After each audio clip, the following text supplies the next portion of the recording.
തയ്യാറാക്കുന്നത് വാഴപ്പിണ്ടി കൊണ്ടുള്ള ഒരു നല്ല അച്ചാറാണ്. എങ്ങനെയാണ് തയ്യാറാക്കുന്നത് നോക്കാം. അതിൽ ചേർക്കുന്ന മസാലകൾ എങ്ങനെയാണ് ചേർക്കുന്നതെന്ന് കറക്റ്റായിട്ട് കാണുന്നതിനായിട്ട് വീഡിയോ കംപ്ലീറ്റ് ആയിട്ട് കാണണം. പിന്നെ എൻ്റെ ചാനൽ സബ്സ്ക്രൈബ് ചെയ്യാത്തവരാണെങ്കിൽ അത് സബ്സ്ക്രൈബ് ബട്ടണിൽ ക്ലിക്ക് ചെയ്യുക. അപ്പോൾ എൻ്റെ ന്യൂ വീഡിയോയുടെ നോട്ടിഫിക്കേഷൻ കിട്ടുന്നതായിരിക്കും. അപ്പോൾ എങ്ങനെയാണ് തയ്യാറാക്കുന്നത് നോക്കാം. വാഴപ്പിണ്ടിയാണ്, വാഴയുടെ ഉള്ളിലുള്ള സ്റ്റെമ്മാണ്. ഇത് വളരെ ഗുണമുള്ള, ശരീരത്തിന് നല്ല പോഷകഗുണമുള്ള ഒരു ഐറ്റമാണ്. ഫൈബർ ധാരാളമുണ്ട്. ഇത് ഇങ്ങനെയാണ് ഇതിന് കട്ട് ചെയ്തെടുക്കുന്നത്. കട്ട് ചെയ്ത് കഴിഞ്ഞിട്ട് ഇതിൻ്റെ അകത്തുള്ള ആ നൂല് ഇങ്ങനെ ചുറ്റി മാറ്റണം, അല്ലെങ്കിൽ കറി വയ്ക്കുമ്പോൾ നമ്മുടെ നാവിലൊക്കെ ചുറ്റും. അപ്പോൾ ഇതിങ്ങനെ കയ്യിൽ ചുറ്റി എടുക്കുകയാണ് എളുപ്പം. ഇത് നിങ്ങളെ കാണിച്ചു തരികയാണ് എങ്ങനെയാണിത് ഇതിൻ്റെ നൂല് മാറ്റുന്നതെന്ന്.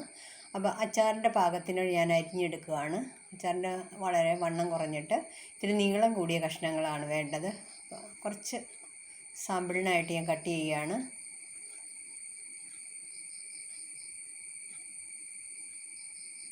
വാഴപ്പിണ്ടി ഇന്ന് നമുക്ക് നാട്ടിൽ കിട്ടാൻ ഇല്ലാതെ വരികയാണ്. ശരിക്കും സ്ഥലമൊന്നും ആൾക്കാരില്ലാത്തത് കൊണ്ട് വാഴയൊക്കെ നടാൻ പറ്റില്ല. വെളിയിലത്തെ വാഴത്തണ്ടാണ് ഇപ്പോൾ ഈ ആൾക്കാർക്ക് കിട്ടുന്നത്. അപ്പോൾ ഇതിങ്ങനെ കട്ട് ചെയ്ത് ഞാൻ കംപ്ലീറ്റ് ആയിട്ട് കട്ട് ചെയ്തിട്ടുണ്ട് ചെറുതായിട്ട്. ഇന്ന് അല്പം എണ്ണ ചേർത്തൊന്ന് വഴറ്റിയെടുക്കണം. അപ്പോൾ ഞാൻ എണ്ണ ഒഴിച്ചു കൊടുത്ത് വഴറ്റുവാണ്.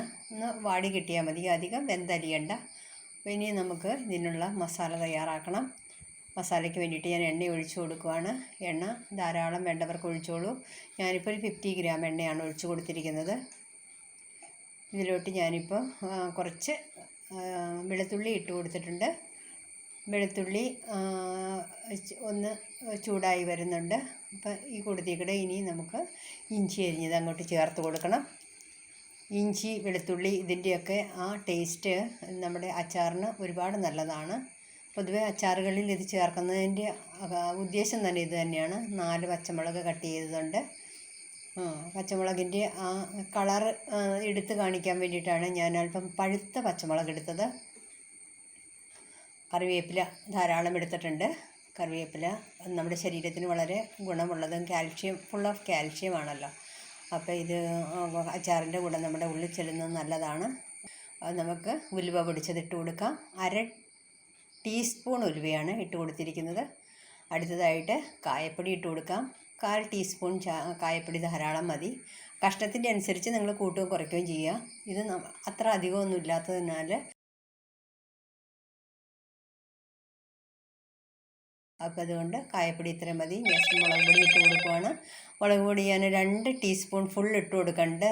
ഇത് കാശ്മീരി മുളകല്ല, മറ്റേ നല്ല എരിവുള്ള മുളക് തന്നെയാണ്. അപ്പോൾ ഇത് നന്നായിട്ട് ഒന്ന് തീ താഴ്ത്തി വയ്ക്കാൻ മറക്കരുത്, അല്ലെങ്കിൽ ഓഫ് ചെയ്തോളൂ. ഞാൻ വേഗം ചെയ്യുന്നത് കൊണ്ട് എനിക്ക് തീ താഴ്ത്തി വെച്ചാലും മതി. മഞ്ഞൾപ്പൊടി കളറിന് വേണ്ടിയിട്ടും നല്ല ശുദ്ധതയ്ക്ക് വേണ്ടിയിട്ടും അല്പം ചേർത്ത് കൊടുത്തിട്ടുണ്ട്. വാഴപ്പിണ്ടിയിലൊക്കെ എന്തെങ്കിലും വെളിയിൽ നിന്ന് കിട്ടുന്ന വാഴപ്പിണ്ടിയിലൊക്കെ എന്തെങ്കിലും പോയിസണസ് ആയിട്ടുള്ള കെമിക്കൽസ് എന്തെങ്കിലും ഉണ്ടെങ്കിൽ പോകാനായിട്ട്. അപ്പോൾ നമുക്ക് വാഴപ്പിണ്ടി ഇപ്പോൾ ഞാൻ എണ്ണയിലേക്ക് ചേർത്ത് കൊടുത്തു. ഒരുവിധം വെന്ത വാഴപ്പിണ്ടിയാണ്. അതുകൊണ്ട് അധികം നേരം ഇരിക്കണ്ട, എന്നാലും ഇത്തിരി നേരം എണ്ണയിലിട്ട് വഴറ്റുന്നതായിരിക്കും നല്ലത്.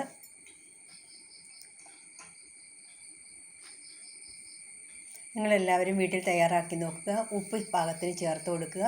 ഉപ്പ് എല്ലാവരുടെയും ടേസ്റ്റ് അനുസരിച്ചാണ് ഉപ്പും മുളകും ചേർക്കേണ്ടത്. ചിലർക്ക് എരിവ് കൂടിയ അച്ചാർ വേണം, ഉപ്പ് കൂടിയത് വേണം. അപ്പോൾ അങ്ങനെ അധികം ഉപ്പ് ചേർക്കാതിരിക്കുന്നതായിരിക്കും നല്ലത്.